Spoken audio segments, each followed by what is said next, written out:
Hey everyone, welcome back to Tip of the Week. In this week's video, we're going to learn how to emulate that classic black and white style on a landscape using various filters, our Develop tab, and of course some dodging and burning with local adjustments. So let's jump right in and get started. So inside of ON1 Photo RAW, we have this image here, and I've actually gotten a few comments asking to show the end result before we start the video. So this is the image we're going to be making today. So I'll just head through some of these basic adjustments that we're going to do before we start the video. Now, when I started, all I did was I modified my camera profile to flatten things out a bit, to ON1 neutral. I've modified my tone and color sliders a bit, added a little bit of a temperature change just to warm things up, and then I've added 3 different filters, a curves filter for some punch, I've converted it to black and white with my black and white filter, and then I've used a texture just to add on a little bit of scratchiness onto the scene, makes it a little bit more vintage.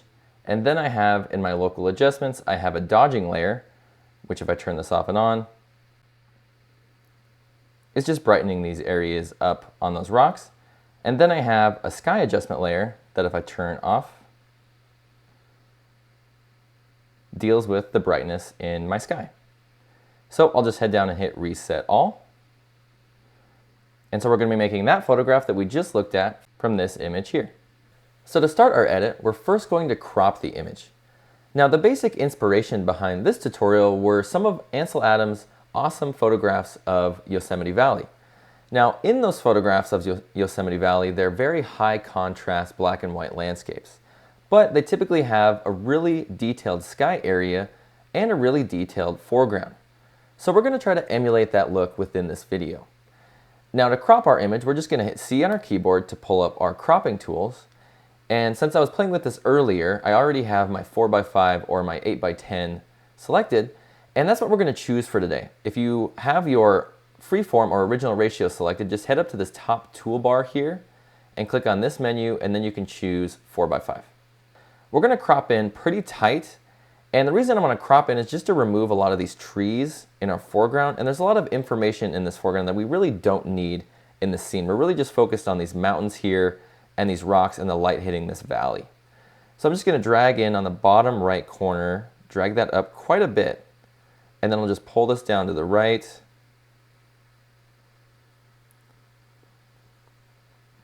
In there, maybe even a little bit. I could probably pull out a little bit more. No, let's keep it nice and tight. So I'll just pull in a little bit. I'll move this over so that this far right rule of thirds point, that point right there, is pretty much just aligned anywhere on this waterfall there. I think that looks pretty good just like that. And then I could probably pull this left side open just a hair so that we aren't cropping this little area of this mountain.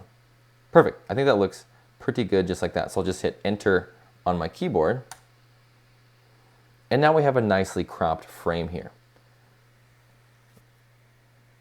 So now that we've cropped our image, let's head into our Develop tab. And the first thing I want to do to this image is just flatten things out a bit so that I can see the majority of my foreground elements. I can't really see too many of them right now. So let's just head into my tone and color pane inside of my Develop tab. And I'm going to head down to my camera profile area. Now, if you're photographing in RAW and you're editing a RAW image file, you'll have these camera profiles available to you. So I'll just choose a different camera profile and I'm going to head down to ON1 neutral. Now, you can see already just by choosing that camera profile there that it's neutralizing these areas in my foreground so that I can see a lot more of these details within these trees. So I'll just hit the backslash key on my keyboard now. And we've opened up a lot of those shadow tones within our shot. So now that we've revealed some of these areas in our foreground here, let's head over to our tone and color pane and let's just modify a few of these sliders. Now the first couple sliders I want to modify are my shadows and my contrast. Now I find that when I'm modifying images like this where I have a darker foreground and a brighter background sky, that pulling up on my shadows and then manipulating my contrast in conjunction really helps to even out the playing field when it comes to my exposure. So let's pull up on our shadow tones a little bit. Maybe right there, just enough so I can see these trees in here. That looks pretty good. And then I'll give it a little bit of contrast so that it's not so flat. And then I'll pull up on my shadows just a little bit more. Probably about right, maybe about right there. That looks pretty good just like that. So now let's head up to our midtones here. I'm gonna pull up on my midtones just a little bit. And that's gonna pull out some of these middle grays within the shot. That's gonna pull out these, these grays in these rocks in here and in these rocks in the valley. And that's just gonna even out the exposure for this whole image. Now, you can already see that we're making our sky a bit too bright, but the thing we wanna do right now is just expose for our foreground, and then we'll deal with our sky later with a local adjustment. So I think this looks pretty good as far as our base exposure goes. I'm just gonna check my clipping warnings with the J key on my keyboard. So I'm gonna hold down the J key on my keyboard, and I can see I have a little bit of true white in my sky right there. So to combat that, I'm just gonna head over to my exposure slider, and I'll pull back on my exposure until I just remove that true white in my sky. But I can see that by pulling up on our midtones and our shadow tones, we don't really have a lot of contrast within our foreground area, and it seems a bit flat. So to add in some contrast and make it not so dull, I'm just gonna hold down my J key again, and I'm gonna head over to my black slider, and then I'm going to incorporate a little bit of true black into my shot by pulling back on that slider. And just until I can see a little bit of true black within the shot, maybe about -15 or so. I think that looks pretty great as far as just the base exposure goes for the shot.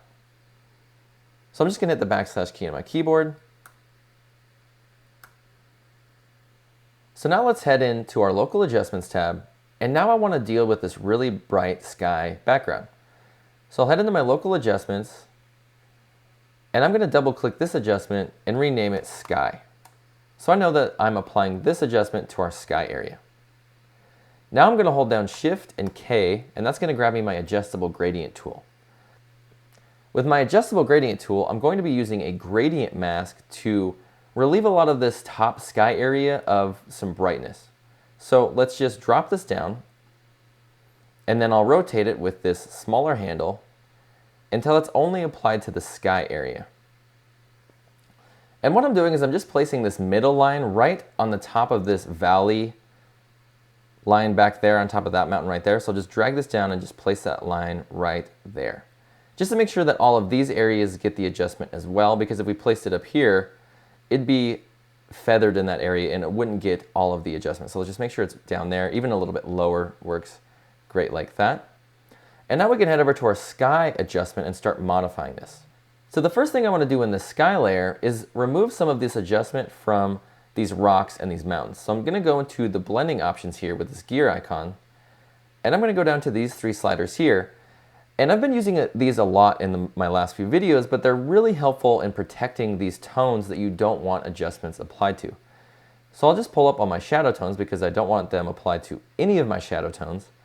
And then I'll just keep an eye on my sky area, and I'll pull up on these skin tones, which is basically the middle grays within my shot. And I'll just pull up on this slider just until I see it start to modify my sky. Right about there. I mean, you can go all the way up to about 55. And now if I turn off this sky adjustment, yeah, it does add a little bit of that exposure darkening onto those rocks, but it primarily reduces the brightness in the sky. And we'll go in and we can fine tune this with some dodging and burning later, but I think for now, that works really well to darken that sky. So now let's fine tune our sky tonality a little bit. I'm just gonna pull up on my contrast, and that's again just gonna darken things up a bit more. Then I'm gonna pull up on my whites just a little bit to make sure that everything doesn't look flat. You want a little bit of white in your image or it's gonna look dull. So pull up on that to about 5, that looks pretty good right there. And then I might pull up on my shadow tones just a hair to make sure that they're not being applied on these rocks. Then let's pull back on our exposure, maybe a little bit more. Then we'll pull up on our whites just a hair again. And let's see how that looks. That looks good. Let's remove a little bit more of these shadow tones.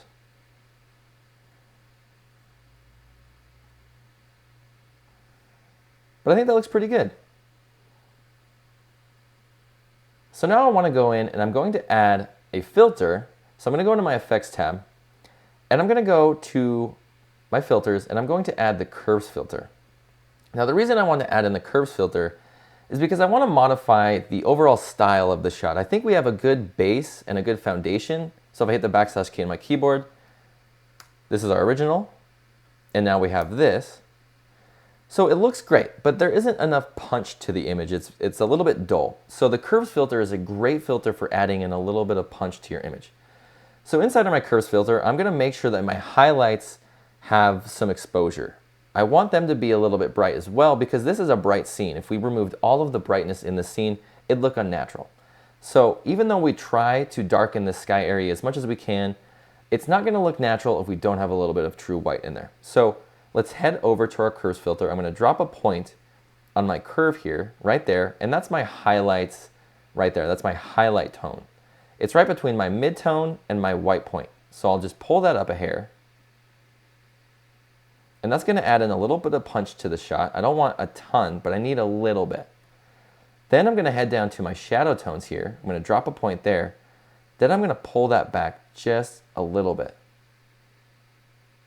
But then I'm gonna pull that point down on my tone curve so it's more towards my black point down here, until it's right above there, maybe about one notch above. Then I'll just pull that back a little bit, and that's gonna incorporate some contrast within my scene. Probably about right there. Now I'm gonna grab my shadow tones here, I'm gonna drop a point, and I'm gonna pull those up a little bit. Then I'm gonna go up to my midtones here, I'm gonna drop a point, and then I'm gonna pull these down. Just a hair. Like that. So now if I turn this curves filter off and on, see how it just cleans things up a bit? It just adds in some contrast in our foreground and makes sure everything looks nice and natural and not so flat. So now that I've done the curves filter, let's hit the backslash key on our keyboard.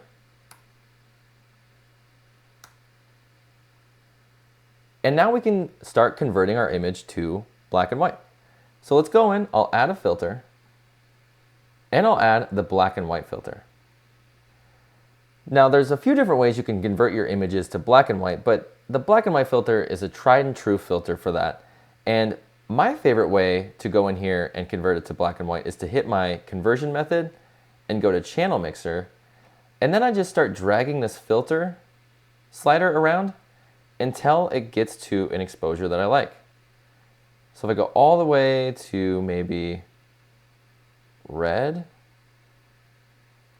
yeah, all the way over to the left, all the way to red seems to be the best for keeping my foreground nice and detailed and also keeping my sky area a little bit underexposed. So if I turn this off and on now, it does a great job of converting it to black and white, but we still need to fine tune this a little bit. So let's head into our tone area in here and let's start modifying a few of these different tonalities. Now I want my sky area to be a bit darker than it is. So let's grab our brightness slider and let's pull that back until we start seeing the sky exposure that we like. That looks pretty good right about there. Then let's head down to our shadow tones. I'll pull up on my shadows to reveal those shadowy tones in the foreground. And I think even up to 100 that looks pretty decent. Doesn't look too bad, even just up at 100. And then let's add in a little bit of contrast to make sure that we're packing some punch and we have some detail. Like that. And then maybe a little bit of white again, just to make sure, again, that our image is not flat and dull. So maybe not 24, maybe about 15. So if I turn this black and white filter off and on now, it's converted it to black and white, but now it's also stylizing it with this black and white filter, and it looks really nice like that.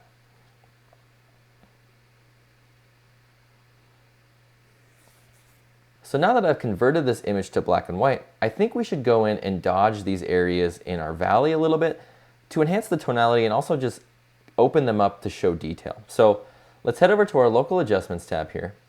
I'm going to add another adjustment. I'm going to double click the title to rename this dodging.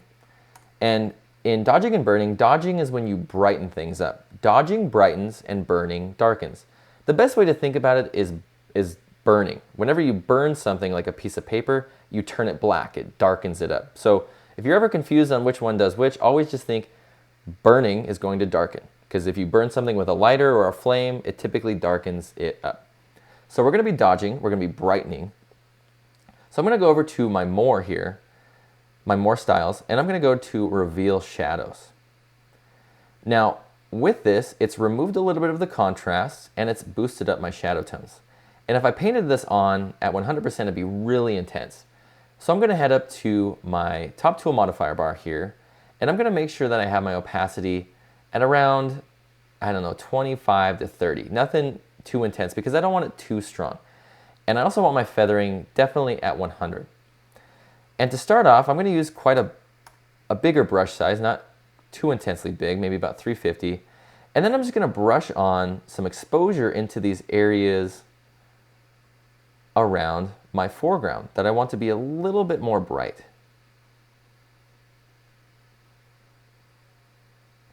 Do the same thing over here, help that rock wall out quite a bit. And when you get to the top of these, that's probably be a good time to lower your brush size a bit.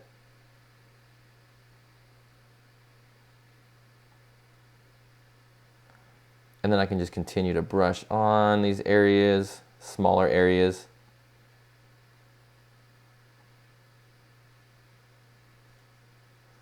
Just like that. Looks pretty good.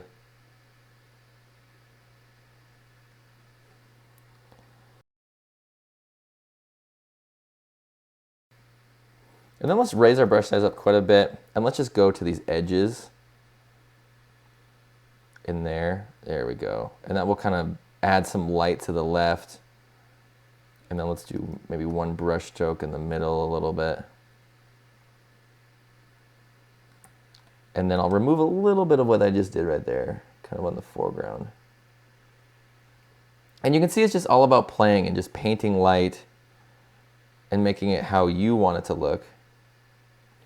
But so if I head over to my local adjustments now and I turn off that dodging layer,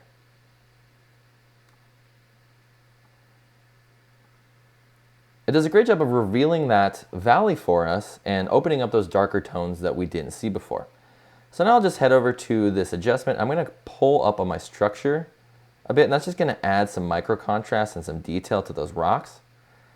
And then I'm actually going to head to my temperature here. Now, because we have this image black and white, it's not going to modify any colors, but whenever you warm things up, it brightens them typically. So let's head to our temperature, and I'll pull that to the right, and you can see it brightens those rocks up a bit. So I'll just pull it up a hair, maybe to 100, it doesn't really matter. And now I'll take my opacity for this entire dodging layer all the way down to 0, and then incrementally, just to make sure I want all of it on there, incrementally pull it up to the desired look, which I think is only about 75 or 80, which right there, I think that looks pretty good just like that. Perfect. So now let's hit the backslash key on our keyboard to see what we're working with here. I think that looks really awesome as far as our black and white goes. The last thing I want to do is just add a texture to show you guys a quick way to bring on a little bit of grit to your image. So let's go into our effects, I'll add a filter, and I'll add textures. Now in my textures, I'm going to go to my more styles here, and I'm going to go to tattered paper gray. So typically whenever I'm adding textures onto images to create a vintage vibe, this is what I'll do. I'll head into my textures, I'll add on a nice vintage texture, then I'll go to my mode, I'll turn it to replace, and then I'll make sure that it's at 100, so it's completely replacing everything on my shot. Then I'll head to my blending options in that filter, I'll go to my mode, and I'll go down to hard light. If you choose hard light, it removes all of these dark elements within the shot and leaves these sort of cracks and these bright grunge textures that are there. So if I turn this off and on, you can see it really just left behind those bright cracks on the paper. Well, now I can go and I can use those 3 sliders that we were using before, and I can remove them from the majority of the shot. So I'll just pull them away from the shadows. You can see it just really just gets swallowed up by those shadows. And then I'll remove it from some of these skin tones as well. Like that. And this is all just personal taste. If you don't like the black and whites to have a vintage vibe, totally disregard what I'm doing right now with the textures. But if you like a little bit of that classic grunge vibe on your black and whites, this is a really good way to do that. So I think that looks okay. Let me turn that off and on. We could probably pull back on our opacity a little bit as well. Just like that. It's very, very subtle. But so now if I turn this off and on, it's added in just a little bit of grit and texture onto the shot, which I think looks really great and works for this type of environment. So now if I hit the backslash key on my keyboard, we started with this image, and now we have this photograph. And honestly, we probably could add another sort of vintagey filter and just add a vignette. Do some big softy, and then let's go in here and let's remove the vignette from our shadow tones so it's not so intense on our foreground. Just like that.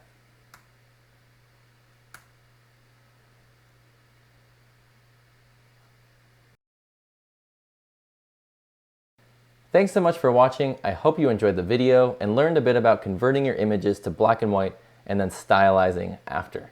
If you like the video, please subscribe to our channel to stay updated whenever we drop new videos and new content. Thanks again for watching, stay safe, and have a great rest of your week.